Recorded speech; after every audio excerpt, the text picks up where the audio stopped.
우리는 차이를 두려워하는 경향이 있습니다. 그러나 콘크리트가 되기 위해서는 시멘트만으로는 불가능하다는 것입니다.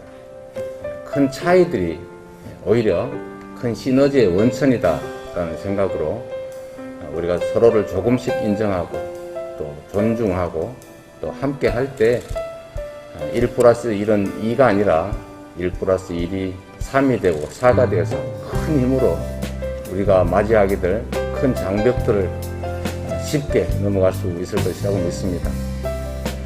큰 박수 보내주시기 바랍니다.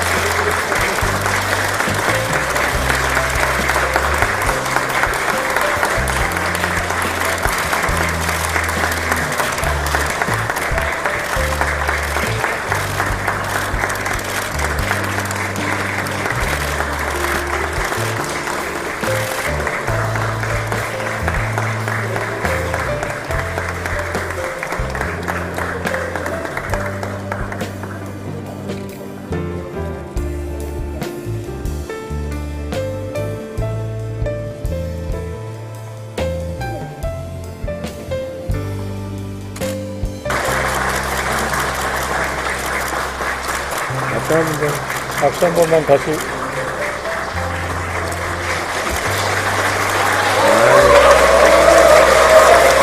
이쪽도 가보려고.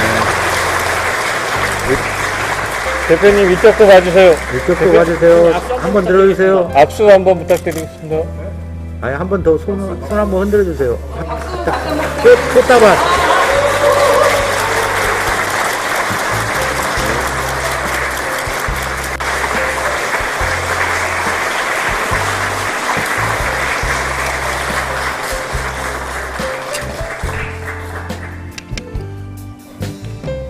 존경하는 우리 더불어민주당 송영길 대표님 그리고 윤호중 원내대표님을 포함한 우리 의원님 여러분께 먼저 감사 말씀을 드립니다.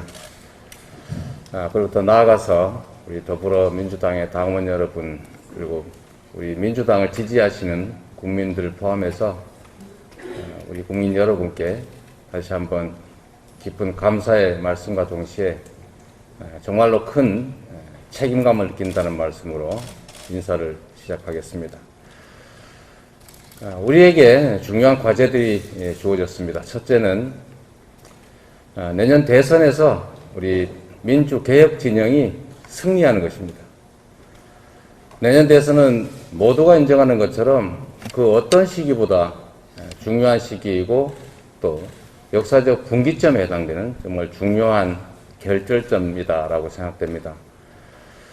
과거로 돌아갈 것인가 아니면 미래를 향해 한 발짝이라도 더 나아갈 것인가를 결정하는 정말 대회전과 같은 중요한 분기점이라는 생각이 듭니다. 우리 민주당은 원팀의 전통을 가지고 있습니다. 과거에도 그랬고 또 앞으로도 그럴 것이고 우리 모두가 작은 차이를 넘어서서 또 경쟁 기간에 작은 갈등들을 다 넘어서서 그걸 오히려 에너지로 만들어서 더 큰 힘으로 승리의 길을 향해서 나아갈 것입니다. 우리는 차이를 두려워하는 경향이 있습니다. 그러나 콘크리트가 되기 위해서는 시멘트만으로는 불가능하다는 것입니다. 큰 차이들이 오히려 큰 시너지의 원천이다라는 생각으로 우리가 서로를 조금씩 인정하고 또 존중하고 또 함께 할 때 1 플러스 1은 2가 아니라 1 플러스 1이 3이 되고 4가 되어서 큰 힘으로 우리가 맞이하게 될 큰 장벽들을 쉽게 넘어갈 수 있을 것이라고 믿습니다. 이낙연 후보님을 포함해서 함께 경쟁했던 우리 더불어민주당의 후보들께서 정말로 훌륭한 자질과 또 품격과 역량을 가지고 계십니다. 그 중에서도 많이 부족한 저를 이렇게 후보로 선택해 주신 데 대해서 진심으로 감사드릴 뿐만 아니라 깊은 책임감과 실천으로 다시 갚아드리겠다라는 말씀 드립니다. 제가 그저께 저녁 8시쯤, 7시 한 반쯤에 제가 우리 참모들은 본인의 입장이 좀 발표되면 또 실무적으로 서로 조정이 되면 전화를 하는 게 좋겠다고 하는 의견들이 있었는데 뭐 저는 사실 그와는 좀 다른 생각을 해서 제가 전화를 드렸습니다. 사실 저는 안 받으실 거라고 생각했는데 또 잠깐 있다가 저한테 콜백을 해주셔서 저희가 우리 당을 위해서 우리가 뭘 할지 말씀들을 제가 또 들었고 또 격려 말씀도 들었고 또 국정감사가 지나면 저희가 한번 또 만남을 갖고 앞으로 어떻게 할 것인지를 의논하자는 말씀을 해주셨습니다. 저는 우리 이낙연 후보님의 그 품격과 그 품넓음에 진심으로 감동했습니다. 더불어민주당의 훌륭한 원로로서 또 중진으로서 또 정말로 많은 정치 경험을 가지신 선배로서 제가 많은 가르침을 받고 또 함께 하도록 하겠습니다. 우리 추미애 후보님과 또 박용진 후보님 그리고 우리 존경하는 정세균 후보님 그리고 이 자리도 계신데 우리 김두관 후보님 그리고 최문순, 양승조 그리고 이광재 후보님 함께 힘 합쳐서 여러 의원님들과 함께 반드시 승리하겠다 이 말씀 다시 한번 드립니다. 사실 우리의 승리가 중요한 것이 아니라 그 다음에 더 큰 과제가 놓여 있다고 생각합니다. 그 다음 과제는 역시 더 나은 4기 민주정부를 통해서 지금보다는 더 나은 희망 있는 기회 넘치는 세상을 만드는 것이다 라고 생각합니다. 우리가 해야 될 가장 큰 과제, 첫 번째 과제는 역시 공정한 나라를 만드는 것입니다.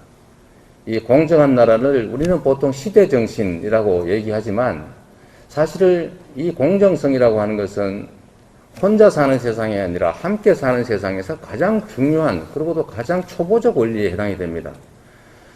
이 가장 초보적인 원리가 이 시대적 화두라고 얘기될 수밖에 없는 이 상황이 사실은 그렇게 좋은 상황은 아닌 것이죠. 참으로 안타깝고 슬픈 일일 수도 있습니다. 공정성이라고 하는 것은 가장 초보 원리라는 생각 때문에 그렇습니다. 그러나 이게 이 공정성이 충분히 확보되지 못하면서 저는 이게 우리가 가지고 있는 자원들이 또 기회들이 제대로 효율을 발휘하지 못하는 상황을 초래했고 이게 어쩌면 과거 어느 때보다도 더 많은 자원, 더 많은 자본, 더 많은 인프라, 더 훌륭한 노동력, 더 좋은 교육 시스템을 가지고 있음에도 불구하고 우리가 저성장이라고 하는 나락에 빠진 원인이 되었다고 생각합니다. 이 공정성 회복을 통해서 모두가 희망을 가지고 열정을 다할 수 있는 그런 사회가 되어야 되고 또 그 안에서 우리가 가지고 있는 사회적 역량들이 제대로 배분돼서 제대로 효율을 발휘하는 것이 이 사회 전체의 생산성을 높이는 일이다라는 측면에서 본다면 이 공정성 회복이야말로 모두에게 희망을 우리 사회에는 성장을 만들어내는 아주 필요한 기초 원리다라고 생각합니다. 거기에 우리 더불어민주당이 지금까지 노력해 오셨던 것처럼 앞으로도 힘을 합쳐서 공정한 사회를 만드는 일에 4기 민주정부가 큰 역할을 하게 되기를 기대합니다. 두 번째는 역시 이제 민생과 개혁이라고 생각됩니다. 우리가 민생이라고 하는 것 생각하면 그냥 통속적 언어처럼 들리지만 국가가 존재하는 가장 큰 이유는 역시 이 국가 구성원들이 지금보다는 좀 더 나은 삶을 살기 위한 것이 아니겠느냐고 생각합니다. 더 나은 삶을 살게 한다는 것, 민생을 챙긴다는 것, 이것은 국민을 대리하는 정치인들의 가장 큰 책무다라고 생각합니다. 공동체의 안전을 지키는 안보 매우 중요합니다. 두 번째, 이 구성원 간의 공정한 질서를 유지하는 것, 그것도 중요하지요. 그러나 그 내용으로서는 역시 사람들의 더 나은 삶을 만들어 나가는 것, 이 민생이 정치의 본연의 목표, 먹고 사는 문제를 해결하는 게 정치의 본연의 과제라는 생각이 듭니다. 이 민생과 관련해서 조금 전에 우리 송영길 대표님께서 우리 신혼부부들의 결혼식장 예를 들어주셨습니다. 바로 그렇습니다. 이런 우리 국민들의 이 세세한 현장의 삶을 살펴서 조금이라도 하나씩 개선해 나가는 게 바로 개혁이고 민생이라는 생각이 듭니다. 우리는 한꺼번에 큰 일을 한번 만들어서 정말 순간적인, 대대적인 이런 엄청난 성과를 만들고 싶어 합니다. 그러나 그런 건 사실은 세상에 없는 거죠. 결국은 작은 생활 현장의 민생 과제들 조금씩 해결해 나가면서 거기 쌓이고 쌓여서 티끌이 태산이 되듯이 큰 변화를 만들어내는 것이라고 생각합니다. 그리고 이 민생 과제에 있어서 지금 가장 중요한 것은 우리 소상공인들을 포함한 이 코로나 시국에서 이익 본 분들도 계시지만 대다수 사회적 약자들이 피해를 봤는데 이 피해에 대해서 우리가 좀 더 공감하고 좀 더 많은 지원들을 해 나가야 되지 않겠냐 이렇게 생각합니다.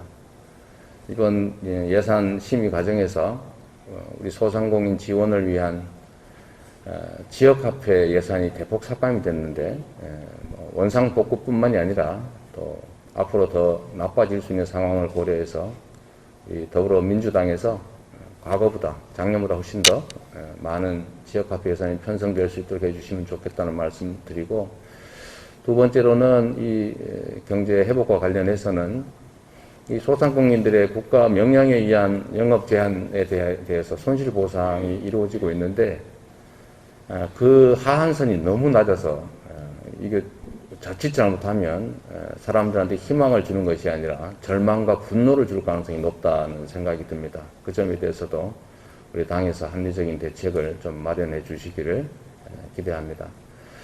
개혁이라고 하는 것은 뭐 우리가 너무 잘 아는 것처럼 기존의 나쁜 시스템을 좀 더 나은 시스템으로 만드는 것이고, 그것은 결국 기존보다는 더 많은 사람이 더 많은 혜택을 보게 만드는 것이기 때문에 본질적으로 반대로 얘기하면 기존에 더 많은 혜택을 보던 소수가 반발할 수밖에 없다는 것입니다. 개혁은 본질적으로 저항 그 자체인 것이죠. 반발 그 자체일 수밖에 없습니다. 결국은 더 나은 나라, 더 나은 삶을 위해서는 우리가 잠시의 반발과 약간의 갈등을 감수하고 더 나은 상태를 반드시 만들어내는 용기와 결단, 추진력이 꼭 필요하다 이렇게 생각합니다. 우리 더불어민주당에게 우리 국민들께서 이렇게 압도적 다수 의석을 주신 이유도 그동안에 야당의 발목에 잡혀서 하고자 하는 일을 하지 못했으니 앞으로는 그렇게 발목 잡히지 말고 해야 될 일, 또 하고 싶은 일을 해내라 라는 뜻이 아니었냐 이렇게 생각합니다. 지금까지도 아주 잘 해오셨지만 앞으로도 더 개혁적이고 더 민생에 부합하는 정책들 많이 만들어 주시기를 다시 한번 부탁드리고 저도 함께 하겠다는 말씀 드립니다. 마지막으로 저는 가장 중요한 게 역시 이제 성장의 회복이라고 생각합니다. 사실 우리 젊은이들이 경쟁이 아닌 전쟁을 겪으면서 친구가 적이 돼가는 이런 안타까운 상황을 우리는 목도하고 있습니다. 우리 사회의 기회 총량이 줄어들었기 때문에 경쟁은 격렬화될 수밖에 없고, 또 희망이 줄어들다 보니까 이제 좌절하고, 또 그러다 보니까 이게 결국은 저출생, 세계 최악의 저출생이라고 하는 사회적 병리 현상까지 낳고 있습니다. 결국 저는 우리가 경쟁을 좀 성장을 회복해야 되는데, 이 성장을 회복하는 길은 저는 두 가지 루트가 있다고 생각합니다. 그 첫 번째는 역시 아까 말씀드렸던 공정한 환경을 회복하는 것입니다.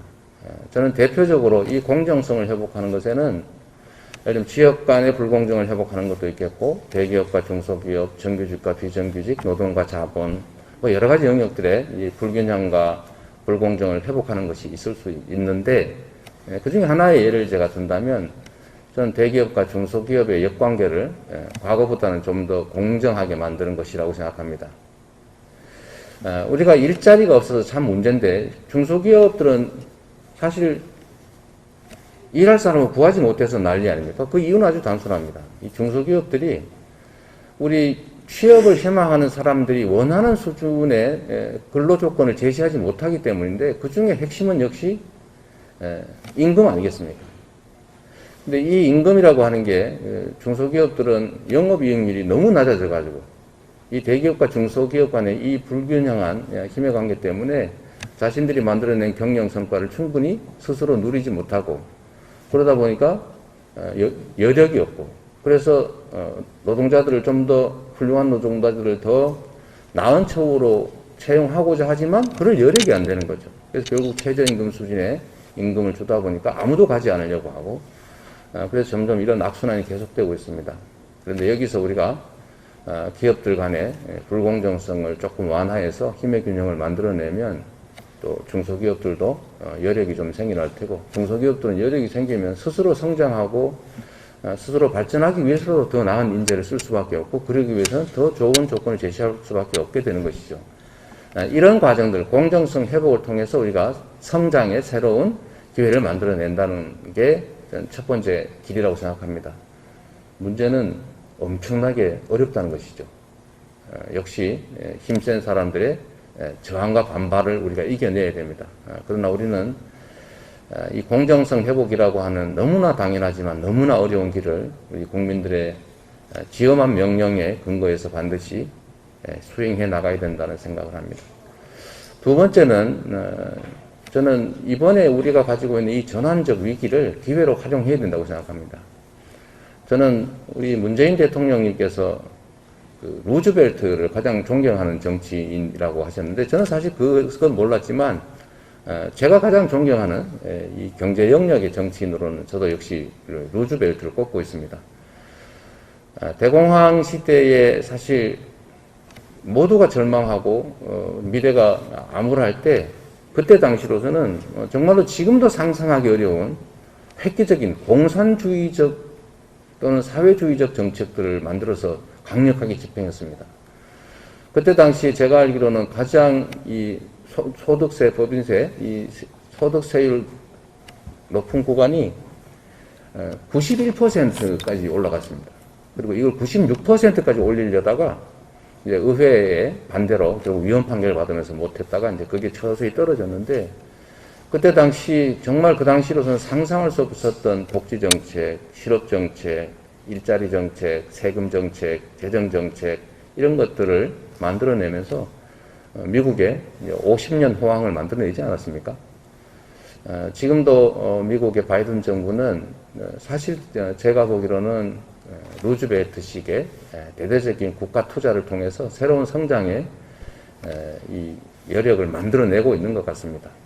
우리도 신재생 에너지로 전환되는 이 탄소 제로 시대, 그리고 또 디지털화로 상징되는 4차 산업혁명 시대, 그리고 앞으로 주기적으로 맞게 될 팬데믹, 이런 것들을 계기로 우리가 다른 나라들보다, 다른 국가들보다 딱 반발짝만 대대적인 투자를 통해서 앞서가기만 한다면 저는 엄청난 기회를 누리는 선도 국가로 우리가 갈 수 있다고 생각합니다. 그러기 위해서는 국가의 역할을 강화해야 되고, 그리고 대대적인 투자를 통해서 인프라를 구축해야 되고, 그리고 그 안에서 우리 미래형 인재를 양성하기 위해서 대대적인 교육체제, 평생교육체제를 개편을 해야 되고, 그리고 기업들로 하여금 이 빠른 속도전의 경제 환경에 적응할 수 있도록 기존의 이 포지티브 규제를 앞으로는 가능하면 네거티브 규제 형태로 바꿔서 금지하지 않는 거 다 할 수 있다라고 해서 우리 기업들의 창의와 혁신의 장을 열어줘야 된다고 생각합니다. 많은 저항들이 있겠지만 우리 더불어민주당 우리 의원님들을 저희가 잘 모시고 개혁과 민생과 공정과 성장의 사회로 나아가고, 그 속에서 우리 젊은이뿐만 아니라 우리 국민들께서 모두가 희망을 가지고 열정을 다할 수 있고, 그리고 가정을 꾸리고 자녀들을 낳아서 양육하는 행복한 세상을 살 수 있도록 최선을 다하겠습니다. 제게 주어진 책무를 성실하게 잘 수행하겠습니다. 그리고 의원님들의 개혁 입법과 또 개혁 과제, 개혁 행정 과제들을 함께 수행해 나가면서 새로운 나라, 오늘보다는 내일이 더 기대되는 그런 나라 만드는데 총력을 다하겠다는 말씀으로 감사의 말씀을 대신합니다. 고맙습니다.